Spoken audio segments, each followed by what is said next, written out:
உலக பழங்குடியினர் நாளையொட்டி உதகையில் நடைபெற்ற பழங்குடியின மக்களின் பாரம்பரிய நடன நிகழ்ச்சி பார்வையாளர்களை பெரிதும் கவர்ந்தது. ஆகஸ்ட் 9ஆம் தேதியான நேற்று உலக பழங்குடியினர் நாள் கொண்டாடப்பட்டது. இதையொட்டி நீலகிரி மாவட்டம் உதகையில் உள்ள மலைப்பகுதி மேம்பாட்டு திட்ட அரங்கில் நடந்த விழாவை மாவட்ட ஆட்சியர் சங்கர் தொடக்கி வைத்தார்.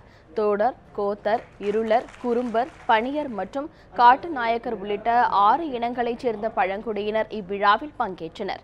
தங்களது இனத்திற்கான பாரம்பரிய உடைகளை அணிந்து வந்திருந்த பழங்குடியினர் தங்களின் கலாச்சார நடனத்தையும் ஆடி மகிழ்ந்தனர்.